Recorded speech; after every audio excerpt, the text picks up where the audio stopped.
Will the Bengals go to Baltimore and get a win in prime time fashion on Thursday Night Football? Kevin Oestreicher is here from Locked On Ravens. It's time to preview TNF right now on Locked On Bengals. You are Locked On Bengals, your daily Cincinnati Bengals podcast, part of the Locked On Podcast Network, your team every day.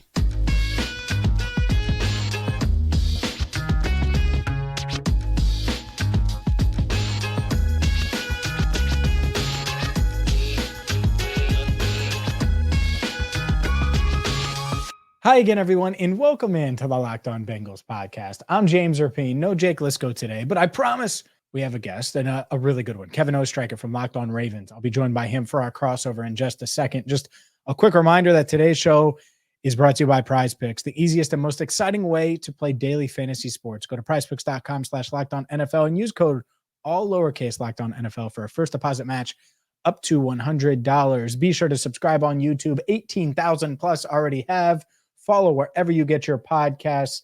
And a quick reminder, if you haven't yet, because I know we have so many diehard loyal Bengals fans out there, if you're looking for a gift this holiday season for a Bengals fan in your life, make sure you check out my book, Enter the Jungle. You can get it at CincinnatiBengalsBook.com or wherever books are sold. It came out in September.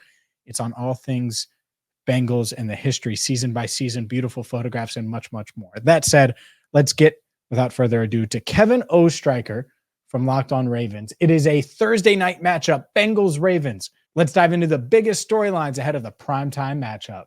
James, I think this is going to be a huge game, a big game for both teams. I mean, AFC North battles are always crazy physical, and I think, honestly, crazy good here in prime time. And I think when he's talking about the biggest storylines, the Ravens have a couple, but I want to throw it to you first with Cincinnati coming off a tough loss to Houston. Obviously, the Tyler Boyd drop touchdown looms large for him. Where do you kind of point to Cincinnati as you're looking at storylines for this one? Will they keep their AFC North chances alive? That's the biggest storyline this week. I think if you're dreaming or expected or whatever the case is for our Locked On Bengals listeners, certainly of them winning a third straight AFC North title, now that they're 5-4, you can't fall to 5-5 and drop both games to the Ravens. It's too much ground to make up. And so that's it. This is a must win if you're talking about the division, not the playoffs. I'm not going that far. They can recover and still make the playoffs, especially in this weird AFC that's all stacked together. But AFC North, they're back-to-back division champs. If they want to become the first team ever to win 3 straight AFC North titles, that starts on Thursday night. And you're right. It's difficult circumstances. Injuries loom large. Trey Hendrickson is going to play on Thursday night, but he's going to be, I would be shocked if he wasn't on a snap count, but he'll certainly be limited in less than 100% after hyperextending his knee on Sunday against the Texans. No T. Higgins, no Sam Hubbard, and no Andre Yosevach, which is also interesting because the rookie had come on a bit, and I thought there was some hope for him to make a big play or two, maybe in a division swing game like Thursday night. And so not having him is a loss. So I know that the Ravens have some injuries of their own. Is that the biggest story here going into this one, or what's the biggest story in Baltimore? Yeah, I think it's definitely one of them. And I know, James, over the past 4 years, I think injuries have been the biggest storyline for the Ravens. But They had been relatively healthy past week 3. They had like 3 starters get injured in each one of their first 3 games, Cincinnati included. They suffered some injuries in that one. But this Cleveland game, was a tough loss for them. They lost a couple of key guys, Marlon Humphrey, Ronnie Stanley. Stanley was declared out with a knee injury. Humphrey doubtful with a calf, although with this being a short turnaround, I would highly doubt he plays. But there are a couple other guys as well. Devin Duvernay, a late add to the injury report. They got lucky with guys like Kevin Zeitler, Jadeveon Clowney, Zay Flowers. Some guys are able to return. Some guys left late but don't have an injury designation, didn't even show up on the injury report. But I think another storyline for Baltimore is in Cleveland, or the Cleveland game. They had this 17-3 first quarter lead. And something we haven't said a lot here in Baltimore is that I think Cleveland just out-physicaled them in the second half of that game. if you saw highlights, if anybody was watching that game, David Njoku takes Geno Stone for a ride. He has him wrapped up. David Njoku just piles through him for 10 more yards. Jerome Ford and the offensive line of Cleveland, I guess they brotherly shoved through the Ravens defense 15 yards. And something about the Ravens defense this year is they've been a physical bunch led by Roquan Smith, Patrick Queen, Justin Madubuike, all these players that have either had that star power or have stepped up into bigger roles. But can the Ravens bounce back from that? Because I agree with you where the Ravens are in a different position than Cincinnati right now in terms of the North, where if they lose this game, they still have a very good shot to win the division. But obviously, if Cincinnati wins, I think it gets them back into that conversation. Because if Cincinnati loses this, the Ravens have the tiebreaker. It's another divisional loss, another conference loss for them. But if Baltimore loses 2 straight AFC North losses, it's not the end of the world, but it sure doesn't feel good, especially when I expect this game to be close. The Cleveland game was close, and I think it's all compounded by the fact that we heard on Wednesday Deshaun Watson suffered a season-ending shoulder injury in the first quarter of that game. In the second half, he did not have an incompletion. 14 of 14 in the second half for Deshaun Watson, not even after a shoulder injury, but the ankle as well. So the injury is certainly a factor. 2 key players out for both teams, 1 on each side of the ball. And I think it's going to come down, in my opinion, we'll talk about this a little bit as the show goes on, but to the turnover battle for both these teams. I know both quarterbacks had some turnovers last week. Lamar Jackson underthrows Rashad Bateman for an interception. There's a pick 6 that he throws also that jumps off a Cleveland defender's helmet. So to me, I think that another storyline is the Ravens have had these self-inflicted mistakes, and they didn't necessarily have a bunch of those against Cleveland. It was more Cleveland just went out there and beat them in the second half. But for Baltimore, if it happens against Cincinnati, I think bigger conversations have to be had about it. And I think that's why it's such a big game, because we know, James, that this is not the same Joe Burrow that the Ravens faced in week 2. He is much more confident and much healthier than he was. He is. There's no doubt. He's confident. He's healthy. I think the other storyline, and this is more of a national one, but just talking with people around the country, it's finally a great Thursday night game. People are looking forward to this one. And whether you're listening or watching to Locked On Ravens or Locked On Bengals right now, I think that's the other aspect here. Even though both teams are banged up, they're dealing with injuries to key guys. We expect this to deliver. And I think it will. Like, I think back to that Ravens-Bengals game last year in Baltimore. The Bengals take the lead late, and then Tucker kicks the field goal right at the end. I mean, that goes down to the wire. This past one was a one-possession game, even though it felt like the Bengals weren't going to be as in it as they were. And really the red zone interception around the goal line where Joe was targeting T. Higgins, that was the difference. So I think that this one could be similar. Obviously, we have the playoff game as well and the coin flip game prior to that. So there's a lot of history. And I want to dive into these matchups, Kevin, and discuss what the Bengals do well early in games versus the Ravens and what they've done well early in games, because I think something's going to have to change there for one of these teams. So let's do that and much, much more coming up next. First, this episode of both Locked On Ravens and Locked On Bengals is brought to you by DoorDash. And for me, sometimes there's a game stoppage and I want to go get some food, get a snack, get something to eat, and I'll go try to get some, and there's nothing there. So that's when you know it's time to order with DoorDash, whether the game went to a timeout, whether it's halftime, 2-minute warning. There are a bunch of options, and DoorDash has them for you, whether you want to order pizza, wings, soda, burgers, like the game day general package, or if you're more of a snacks guy, so you want chips, dips, nachos, or everything you need to make your own nachos. DoorDash has that, and there are, I'm sure, plenty of options in the Cincinnati area for DoorDash. In Baltimore, a few of my favorites. You have pizza spots, sushi spots, everything that DoorDash has to offer. Plus, you can kick back and kick off with unbeatable deals on everything you need for a watch party or even a tailgate. So get 50% off of the $10 value when you spend $15 or more on your first order when you download the DoorDash app and enter code LOCK23, subject to change, terms apply. Plus, you can get prepared before game day. Stock up on your favorite appetizers and order all your tailgate gear on DoorDash, then get ready to watch your team win. Again, 50% off of the $10 value when you spend $15 or more on your first order when you download the DoorDash app and enter code LOCK23, subject to change, terms apply. One more time, don't forget to use code LOCK23 for 50% off of the $10 value on your first order when you download the DoorDash app and spend $15 or more, subject to change, terms apply. Today's show is also brought to you by Schultz Jewelers. We know the Bengals love their bling, whether it's Jamar Chase, T. Higgins, Joe Burrow, and you do too, because you have someone special in your life that you're probably looking for jewelry for this holiday season, or maybe there's a birthday coming up, or maybe it's a just because. Well, just because it's the perfect time right now. Schultz Jewelers is celebrating their 70th anniversary. That's right, 70 years of making the Queen City sparkle. And Matt Schultz, who's a diehard Bengals fan, owner of Schultz and Jewelers, is throwing an anniversary party that includes 50% off the whole store the weekend before Thanksgiving. All you have to do, by the way, to get an extra $10 off, just mention Locked On. Tell them Locked On sent you, and you'll save money. And the best part, you're going to save money from the jump because they have lab-grown diamonds. They have custom pieces that they can make for you.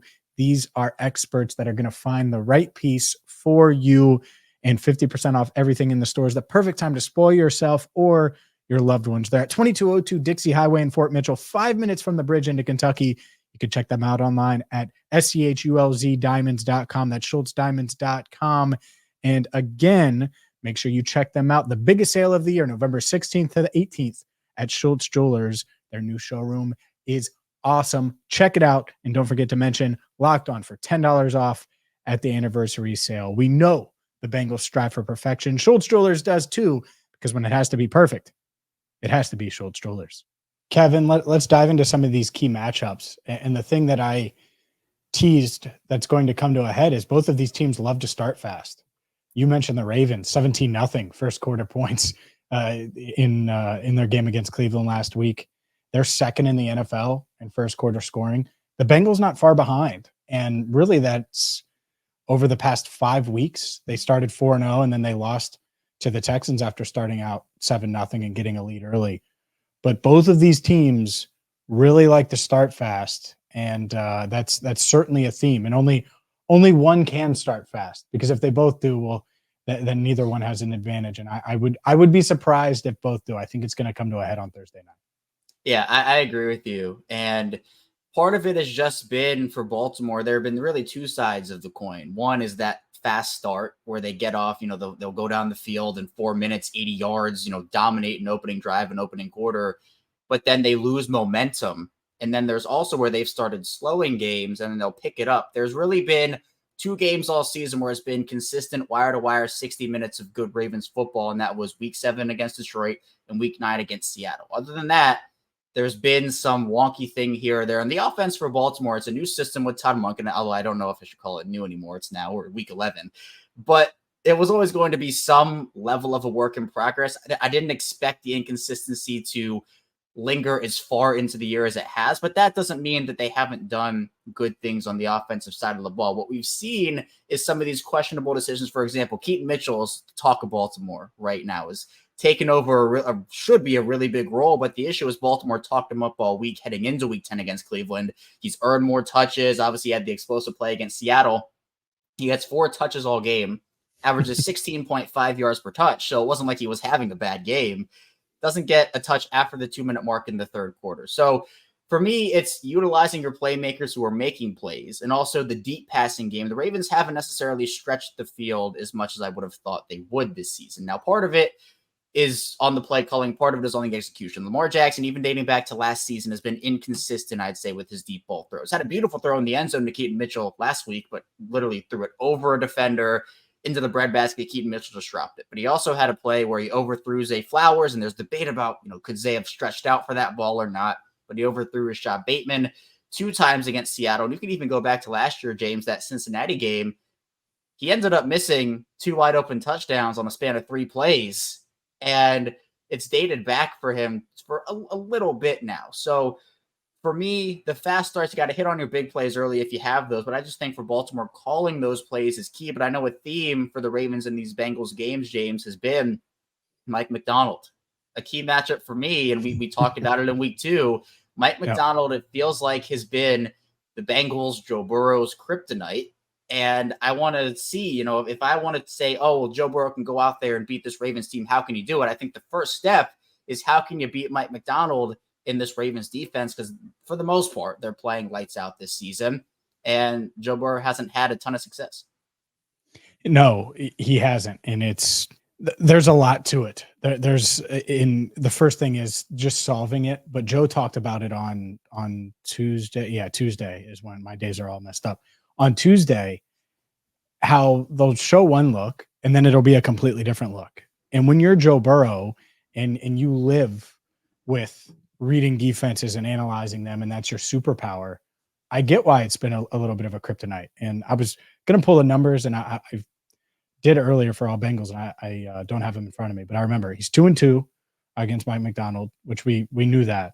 66% completions. So that part doesn't look crazy, but it does, especially when Deshaun Watson went 14 for 14 and last week. And I know that's not the norm, but we've never really seen that Burrow where he's that dialed in for a half against this Mike McDonald defense. And so I think that's such a huge, huge matchup, and just solving that.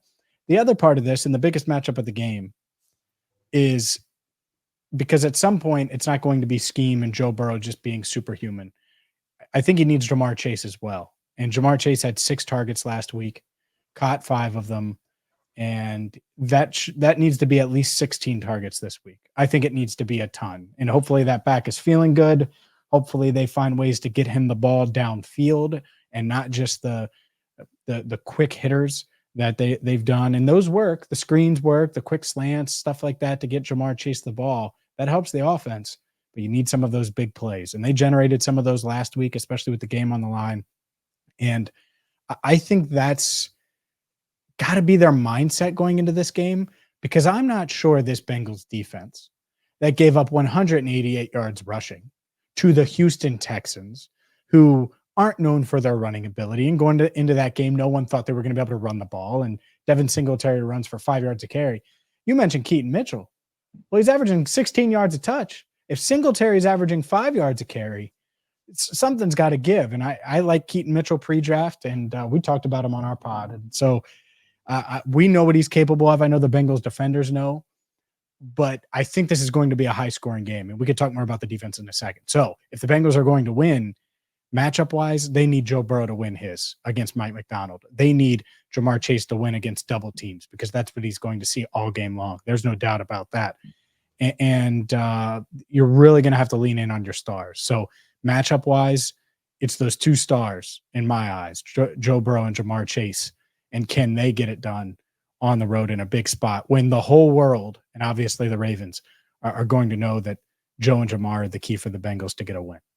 Yeah, 100%. And I think we can even go back to last matchup, James, where T. Higgins did play in that one. He was the one who did the most damage to the Ravens secondary.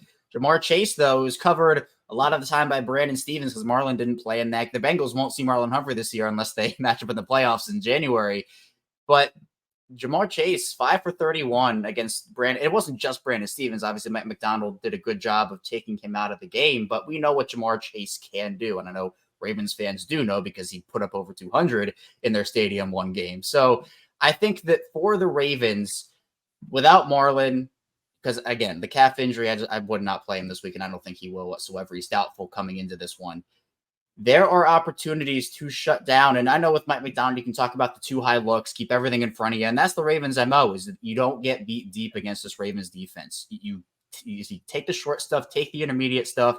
You can march down the field a little bit, but then once you get into that red area, 30-yard line, they tighten up and it's field goal attempts. That's their goal, because I think they feel like if they can hold the opposing offense to field goals every single possession, they're confident enough in their offense, led by Lamar Jackson, Mark Andrews, et cetera, to go out there and put up more points to beat a team. If the Bengals are going to win the game, the offense needs to have success. And you read some of those numbers. They've been living off of forcing turnovers, which works until it doesn't. And last week, really the only times they truly stopped the Texans offense, they forced a couple punts. I'm not going to pretend they didn't, but it was turnovers. And 2 of the 3 didn't lead to points. 1 did, and it kept them in the game late. But how sustainable is that? I wonder that. And they're going to have to 31st in yards per attempt. And now you're facing the Ravens, and you don't have Sam Hubbard, who is by far their best run setter on the edge and just great against the run. That's a lot. It's a lot to overcome, or it's a lot to expect them to overcome it, put it that way. So we'll see if they can do that. I think that's a huge key for this game, is dictating the pace. And you also, just going back to the fast start stuff, the Bengals, they haven't been good when playing from behind, and they had to do it in week 2, and it was tough for them to catch up, and they didn't complete that comeback. And so I think that is a huge, huge key for both of these teams. Which one starts fast? It's an advantage every week if you start fast. I think it's even more important this week. So let's let's continue the conversation. I'm sure you have plenty of thoughts. I have plenty of thoughts as well. And maybe we'll get some predictions as well for Thursday Night Football coming up next. Today's show is brought to you by Jase Medical. We spend a lot of time talking here on the Locked On Podcast Network. We get fired up for wins on Locked On Bengals and Locked On Ravens, starts, sits, and well, today we have to be a little bit more personal with Jase Medical because we just learned that you can get a 1-year supply on ED medications. You realize what that means? Bring on the extended travel, bring on the natural disaster supply chain issue. You'll be covered. You won't have to worry about whether or not you can refill your generics. And this is possible because of our friends at Jase Medical. Go online right now at jasemedical.com to receive your 12-month supply on your daily medication. Remember to use promo code LOCKEDON at checkout for a discount as well. A verified customer had this to say about Jase, quote, "I'm thankful for this service. Supply chain issues caused me to cut pills in half to have it. I ordered most of my daily meds with a year's supply. I also ordered an antibiotic kit. I feel secure now. Prices are lower than local pharmacies. I highly recommend this for everyone. If you or someone you love would like some peace of mind by having a year's supply of any daily med, go to jasemedical.com to see if it's offered for you. And remember to use the promo code LOCKEDON for $20 off your purchase." All right, Kevin, let's dive into what is, it's a huge game. We've discussed that. We've discussed storylines around it, key matchups, and maybe there's another matchup or two you want to hit on, but do it in a context of the Ravens will win if, because both of these teams are coming off of ugly losses, games that I think inside their respective buildings, they feel like they should have won and they didn't. And they're hoping to bounce back on a short week. Yeah, I think for the Ravens, some of those self-inflicted mistakes I mentioned, you can't have those. And I think the turnovers too. I think this game looks different for the Ravens. And again, it was an unlucky play. Lamar throws the ball, bounces off a defender's helmet, goes literally, it's a moonshot straight in the air. And Greg Newsome comes and takes it to the house. But turnovers, and specifically fumbles, have been an issue for the Ravens this year. Lamar Jackson has 10 on his own through 10 weeks. And part of it is, I'm not blaming it all on Lamar, obviously. Ronnie Stanley's been beat badly a couple times. He's obviously not going to play in this one. It's going to be Patrick McCary for the Ravens at left tackle. But the Ravens, you mentioned the Bengals not playing well from behind. The Ravens really haven't had to do that this season. They've either been in really close games or they've blown out teams. We haven't really seen this Ravens offense play from behind before. So I think that the Ravens can't afford to get Cincinnati a fast start. I'm not saying they can't do it. We just literally have not seen any sample size this season of them. And I think it's different this year because the reason you bring Todd Monken in is not to revamp the running game. And John Harbaugh said as such. They have kept things from the Greg Roman tenure. It was to diversify the passing game, which was something that was not growing anymore under Greg Roman. And we've seen that. Zay Flowers has been electric. He gets open. It's hard to cover him one-on-one. Odell gets brought in. He is ramped up over the course of the season. He had that 40-yard touchdown on Sunday that looked like vintage Odell. So I think they're getting better contributions from there.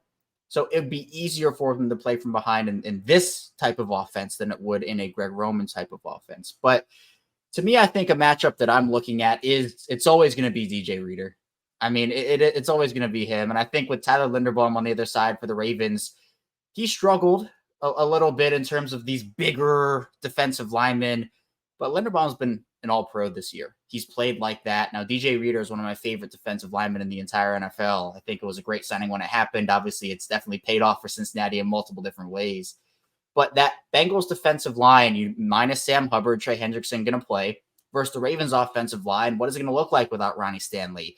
They're banged up a little bit on the offensive line with maybe a Kevin Zeitler ding and a John Simpson ding. Morgan Moses coming back from a shoulder. So I think that winning in the trenches is huge because the Ravens, frankly, did not do it last week on both sides of the ball. And it was one of the reasons it cost them the game. So establishing a physical presence early to me is going to be really important. Not having those, even the mesh point, James, has been an issue for Lamar Jackson and his running backs this year. Justice Hill and Lamar have not been on the same page all season. There have been some issues with Gus Edwards as well. Just plays where it's a simple exchange. And I know it's not as simple in real time NFL game speed, but it's stuff Lamar's done thousands of times, and the ball's gotten on the ground, turnover. So to me, the turnover battle is going to be huge. Maybe it comes down to a turnover late or a last-second field goal here.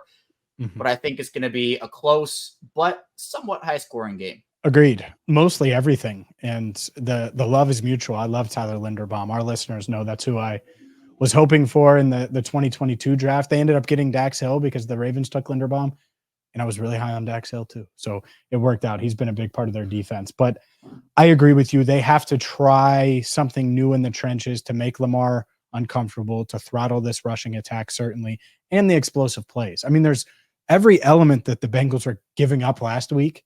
The Ravens want to take advantage of and are capable of it because they have more weapons on the outside than they've had in years past. And Odell does seem to be getting into a rhythm, back-to-back touchdowns. We all, I think, believe in Zay Flowers after how he started the year. So there's weapons, there's big plays. This defense gave up both of those last week, and obviously the rushing yards. And so let's start in the trenches.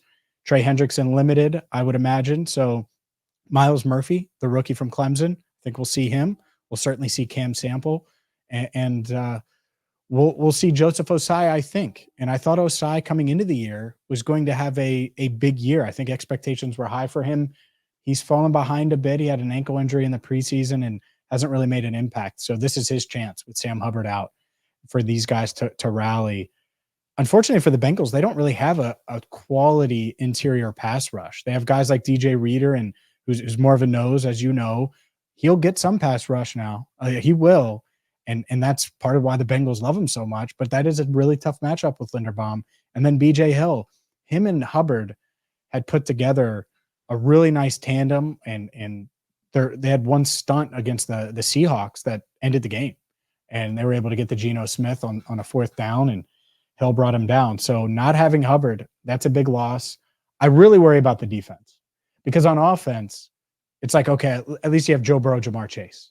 You might not win every single time in the trenches, but you still have these guys that you can bank on. And there are some that you can bank on, like healthy Trey Hendrickson. Of course you believe in him, or DJ Reader, but I do wonder. And so the defense is what concerns me the most, even though they don't have T. Higgins on offense. And in that said, I still, just saying it out loud, I think Joe Burrow's back's against the wall. He knows it.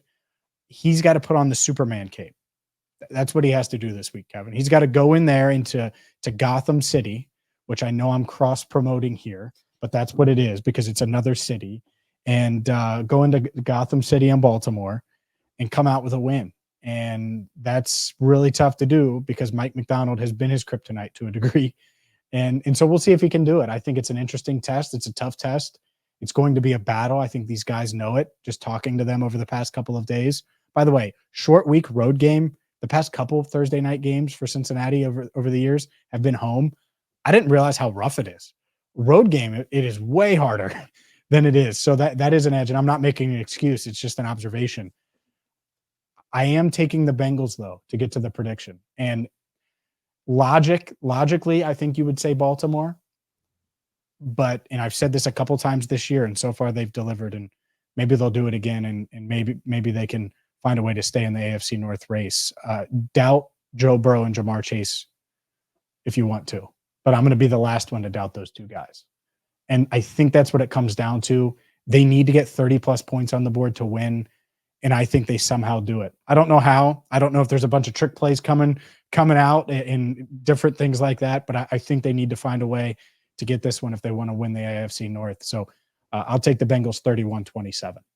Yeah, I think both teams know what's at stake here. Both teams probably really, really wanting to come out with a bounce back game. I agree with you. I think both teams definitely want to establish themselves here. And I think for the Ravens, I would just need to see Joe Burrow do it first if I want to pick the Bengals here. And I'm going to go with Baltimore because I think Joe Burrow is back. Like, I think he has arrived again. Like, week 2 was not the Joe Burrow everybody's used to.